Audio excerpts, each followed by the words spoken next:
Chairman সাহেব, গিট্টু যন্ত্রণায় তো আর থাকা যাচ্ছে না। আমার গাছের ডাব সব চুরি করে নিয়ে গেছে।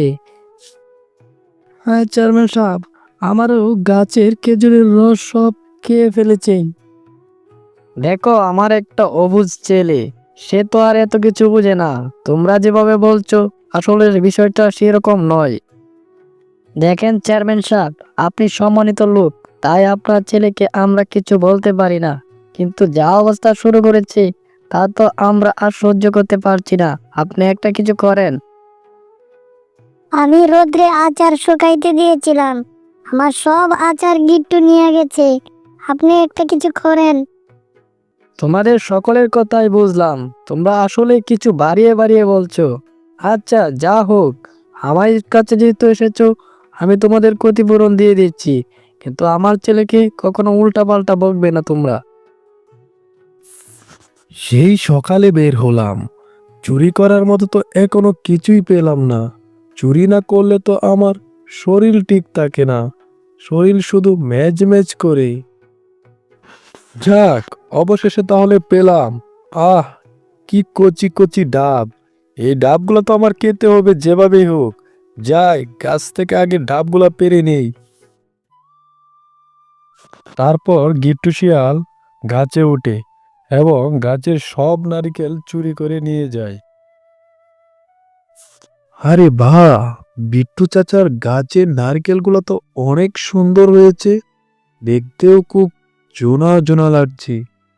মনে হয় অনেক সুস্বাদু হবে। কিরে গিট্টু, তুই আবার চুরি করেছিস? তুই কি আমার মান সম্মান রাখবি না?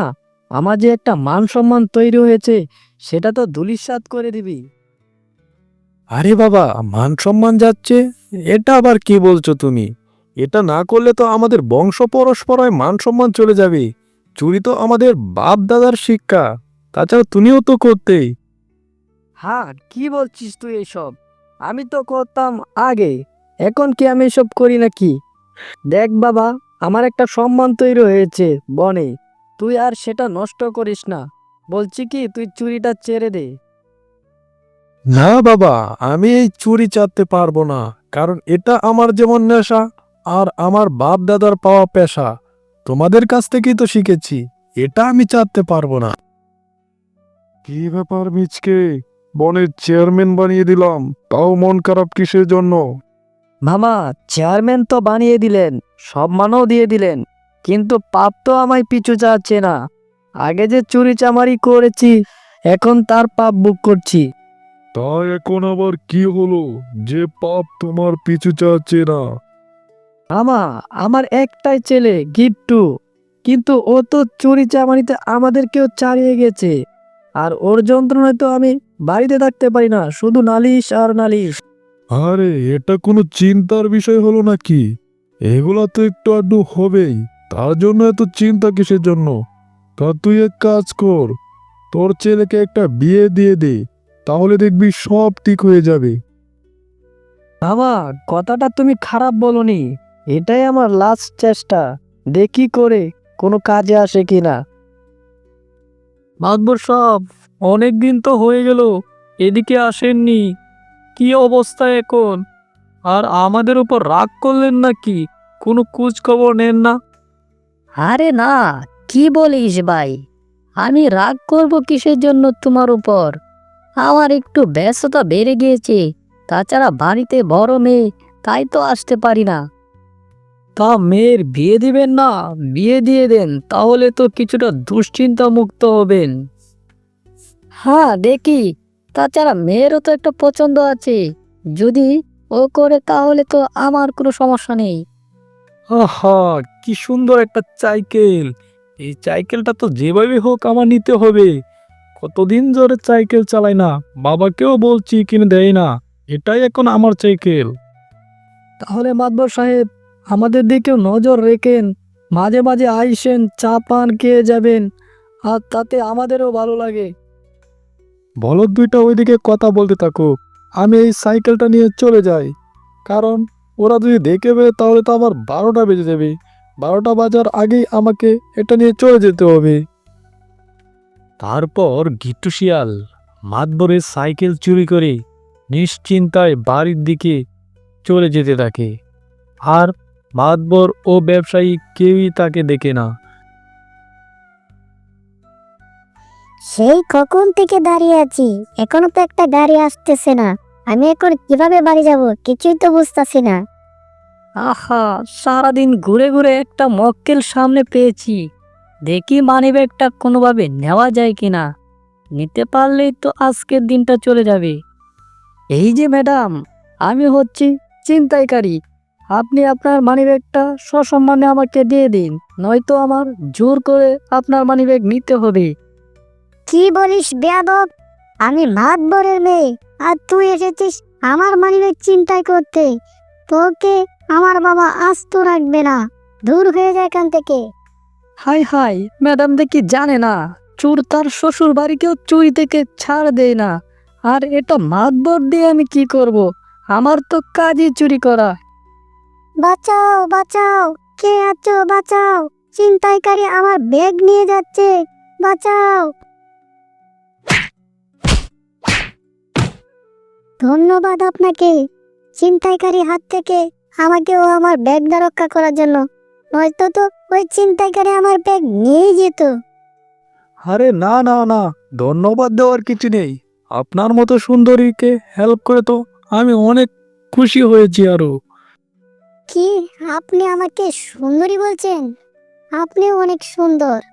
আপনি কি আমাকে বিয়ে করবেন? আবার জিগাই, আপনি রাজি থাকলে আমি এখনই বিয়ে করতে রাজি। তাহলে আমি রাজি। কে করে কাজী, চলেন আমরা বিয়ে করে ফেলি। আব্বাজান, ও আব্বাজান, বাইরে আসেন, দেখে যান, আপনার জন্য সারপ্রাইজ নিয়ে এসেছি আমি। কিরে বেটা, এভাবে ডাকছিস কিসের জন্য? আর এই মেয়েই বা তোর সাথে কে? আর তুই জামাই কোণে সাজে আমার সামনে কিভাবে? কিছুই তো বুঝতাছি না, একটু খুলে বল। বাবা, আমি তোমাকে না জানিয়েই আমার পছন্দের মেয়েকে বিয়ে করে নিয়ে এসেছি। এই হলো তোমার পুত্রবধূ। বাহ বেটা বাহ, এতদিনে একটা কাজের মতো কাজ করলি। আমিও খুঁজছিলাম তোকে একটা বিয়ে করিয়ে দেব, আর সেটা তুই নিজেই করে ফেললি। আমি অনেক খুশি। বৌমাকে নিয়ে ঘরে যা। আমি জানতাম বাবা, তুমি আমার পছন্দকে মূল্যায়ন করবে আর আমাদের বিয়ে মেনে নেবে। ধন্যবাদ তোমাকে বাবা। হাই হাই, এ কি হল রে? গিট্টুচুরের বউকে দেখে সকালটা শুরু হবে দেখি। এদিকেই তো আসছে গিট্টুচুরের বউ। কি ব্যাপার ভাবি, আপনি আমাকে দেখে কি যেন বলছেন? আপনি এগুলা বলার সাহস কোথা থেকে পেলেন? আমার স্বামী অনেক খানদানি বংশের ছেলে। হ্যাঁ হ্যাঁ, খানদানি না চাই, পুরাই তো একটা চোর। এখান থেকে চুরি করে, ওখান থেকে চুরি করে, আমার শখের লাড্ডুগুলো চুরি করে নিয়ে গেছে। দেখেন, আপনাকে আমি অনেক সম্মান দিয়ে কথা বলছি, আর আপনি সেই কখন থেকে আমাকে অপমান করে যাচ্ছেন। আমি সব কিছু আমার স্বামীকে বলে দেব। আমার এত ভালো স্বামীটাকে আপনি কি চোর বানিয়ে ফেলেছেন? জান জান, বলেন না, চোরকে চোর বলবো নাকি মহৎ বলবো? এর একটা বিহিত না করলে আর হচ্ছে না। কত বড় কথা, আমার এত মহৎ স্বামীটাকে চোর বানিয়ে দেয়। আমি আজই নালিশ করব চেয়ারম্যানের কাছে। তারপর শিয়ালনি বাড়ি ফিরে নিজের চোখকে বিশ্বাস করতে পারছে না। এটা সে কি দেখছে বুঝতেছে না। হায় আল্লাহ, এই সাইকেল এখানে কেন?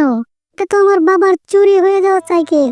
তার মানে কি ভাবি যা বলেছে তাই সত্য? আমি ভুল করে চোরকে বিয়ে করেছি। হায় আল্লাহ, এ আমি কি করলাম? বাবার অমতে বিয়ে করলাম এক চোর, আর চোর ফ্যামিলিতে বিয়ে হয়ে আসলাম, যে কিনা আমার বাবা সাইকেল চুরি করেছে। হা হা। ওগো আমার সুন্দরী, তুমি এভাবে কান্না করছো কিসের জন্য? কি হয়েছে তোমার? আমায় খুলে বলো তুমি। তুমি আমার সাথে প্রতারণা করেছো। তুমি একটা চোর হয়ে আমাকে বিয়ে করেছো না জানিয়ে। আমায় অনেক ঠকিয়েছো তুমি। আরে বউ, কি বলিস এসব তুই? তোকে এসব খেয়ে বলেছে যে আমি চোর? এ বনের সকলেই বলেছে আমি বের হতে পারি না, সবাই বলে তুমি চোর। আরে কি বলছো এসব তুমি? এগুলা সব মিথ্যা। তুমি এগুলো একদম কানে নেবে না। আমি তাও বিশ্বাস করেছি না, কিন্তু এখন এসে দেখলাম তুমি আমার বাপের সাইকেলটাও চুরি করে নিয়ে এসেছো। এখন আমার সব বিশ্বাস হয়েছে। আমি আর তোমার সংসার করব না। আমি এখনই বাপের বাড়ি চলে যাব। দেখো বউ, তুমি এমনটা করো না। আমি তোমাকে পেয়ে সব চুরি ছেড়ে দিয়েছি। আমি আর কখনো চুরি করবো না, তোমাকে কথা দিলাম। তুমি তাও যেও না আমাকে ছেড়ে।